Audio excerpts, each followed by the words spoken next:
Cerita pewayangan Kresna Duta. Pandawa telah selesai menjalani masa pembuangan dan pengasingan selama 13 tahun. Sudah menjadi hak Pandawa untuk kembali mendapatkan Astina dan Amarta yang diambil oleh Kurawa. Untuk itu, para Pandawa meminta bantuan Sri Kresna untuk menjadi duta Pandawa dalam menempuh jalan damai antara Pandawa dan Korawa. Sri Kresna berangkat ke Astina dengan dikusiri oleh Sencaki. Setibanya di Astina, Kresna segera menuju tempat Arya Widura untuk memberi hormat kepada Ibu Kunti dan Paman Widura. Sementara, tetua dan pembesar-pembesar Astina telah berkumpul di aula kerajaan menunggu kedatangan duta Pandawa yaitu Kresna. Kresna memasuki aula kerajaan dan kemudian menyampaikan kedatangannya yaitu sebagai duta Pandawa. Pandawa yang telah selesai menjalani hukuman ingin meminta haknya kembali atas Indraprasta. Tetapi sejak awal, Kurawa memang tidak ingin mengembalikan Amarta kepada Pandawa. Prabu Duryudana pun menolak permintaan Sri Kresna.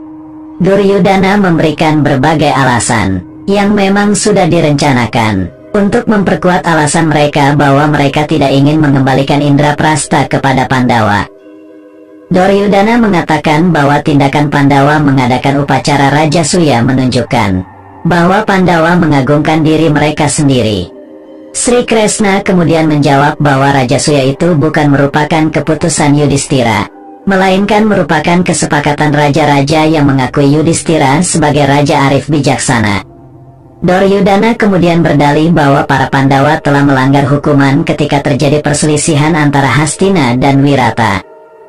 Pandawa telah menampakkan diri dan bahkan mengangkat senjata terhadap para Korawa. Sri Kresna kemudian membalas bahwa saat itu menurut hitungannya, para Pandawa sudah terlepas dari masa hukuman dan mereka mengangkat senjata karena saat itu mereka sedang mengabdi di Wirata. Sebagai penduduk Wirata sudah menjadi kewajiban mereka untuk mengangkat senjata demi membela negara. Mendengar perdebatan antara Duryudana dan Kresna, Eyang Bisma berusaha menengahi. Namun, usahanya ternyata sia-sia. Duryudana justru menganggap bahwa Eyang Bisma memang lebih memilih Pandawa daripada Korawa. Akhirnya, Sri Kresna menanyakan keputusan Korawa untuk terakhir kalinya. Apakah Duryudana akan mengembalikan hak Indraprasta kepada Pandawa atau tidak? Para Pandawa telah menghina keluarga Hastina, terutama Korawa. Semua Korawa telah sepakat tidak akan duduk setingkat dengan para Pandawa dan tidak akan mengembalikan Indraprasta. Jawab Duryudana. Jawaban itu membuat Sri Kresna kesal dan kemudian ia berkata, Duryudana, para tetua di sini akan menjadi saksi atas perkataanmu. Perkataanmu ini harus kau pertanggungjawabkan di kemudian hari. Aku akan memberitahukan keputusanmu kepada Pandawa. Sri Kresna kemudian meninggalkan gedung pertemuan. Ia menuju ke sebuah taman di dalam istana Hastina. Tampak matanya bersinar tanda amarahnya telah memuncak. Kresna bertriwikrama, berubah wujud menjadi Brahala, makhluk raksasa yang luar biasa besar. Triwikrama Kresna membuat seluruh Astina gempar dan ketakutan. Resi Drona yang juga ketakutan tidak berani meninggalkan gedung. Sementara Eyang Bisma dan Arya Widura dengan tenang meninggalkan gedung pertemuan tanpa rasa takut seperti tidak terjadi apa-apa. Triwikrama Batara Wisnu juga membuat gempar kahyangan. Para dewa khawatir dan turun untuk melihat Triwikrama Sri Kresna. Para dewa bingung bagaimana harus menghentikan Triwikrama Sri Kresna. Maka mereka memutuskan untuk menjemput Batara Dharma untuk menenangkan kemarahan Triwikrama. Dewa kebijaksanaan dan kesabaran tersebut pelan-pelan mendekati Triwikrama dan memberi hormat. Sang Triwikrama menjawab dengan sebuah peringatan. Ger, jangan dekat-dekat Dharma, jika kau tidak ingin kucabik-cabik tubuhmu. Aku bukanlah musuhmu wahai Triwikrama, bahkan aku bersedia membantumu untuk mengalahkan musuhmu. Jawab Batara Dharma, aku tidak butuh bantuanmu untuk menghancurkan Korawa-Korawa sombong ini. Jawab sang Triwikrama. Batara kemudian menuturkan, sesakti itukah para Korawa, sehingga perlu dihancurkan oleh Triwikrama? Apakah kejahatan mereka mengguncang Mayapada seperti Rahwana? Apakah perlu Triwikrama yang sakti sebagai wakil dewata untuk turun tangan menghancurkan kejahatan Korawa? Saudara Wisnu mohon ingat bahwa jika Korawa dihancurkan oleh Triwikrama ini akan membuat malu bagi seluruh dewata. Apakah para Pandawa tak dapat membela diri mereka sendiri sehingga memerlukan bantuan para dewata?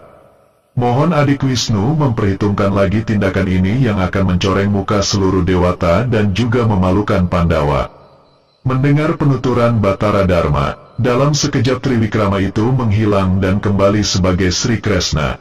Sri Kresna kemudian ke tempat Paman Widura untuk mohon diri dan memberi hormat kepada Arya Widura dan Ibu Kunti.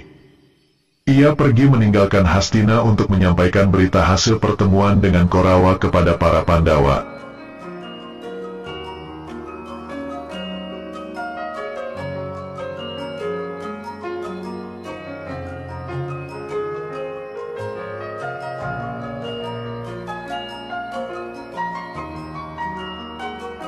Dalam budaya pewayangan Jawa, tokoh Kresna dikenal sebagai Raja Dwarawati atau Dwaraka, kerajaan para keturunan Yadu dan merupakan titisan Dewa Wisnu.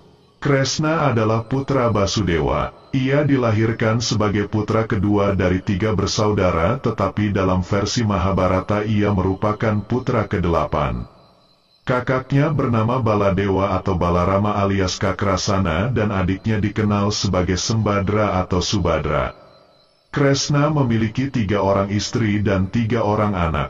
Para istrinya yaitu Dewi Jembawati, Dewi Rukmini, dan Dewi Satyabama. Menurut pewayangan Jawa anak-anak Kresna adalah Raden Boma Narakasura, Raden Samba, dan Siti Sundari. Pada lakon Baratayuda, yaitu perang antara Pandawa melawan Korawa, dia berperan sebagai sais atau kusir kereta perang Arjuna.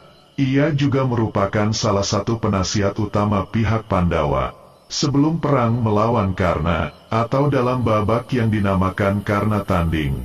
Dia memberikan wejangan panjang lebar kepada Arjuna. Wejangan dia dikenal sebagai Bhagavad Gita, yang berarti Kidung Ilahi. Dalam budaya pewayangan, Kresna dikenal sebagai tokoh yang sangat sakti. Ia memiliki kemampuan untuk meramal, berubah bentuk menjadi raksasa, dan memiliki bunga wijaya kusuma yang dapat menghidupkan kembali orang mati. Ia juga memiliki senjata yang dinamakan Cakrabaswara yang mampu digunakan untuk menghancurkan dunia. Pusaka-pusaka sakti yang dimilikinya antara lain senjata cakra, trompet kerang, sangkakala bernama Pancajahnya, kaca paesan, aji pameling dan aji kaurastawan,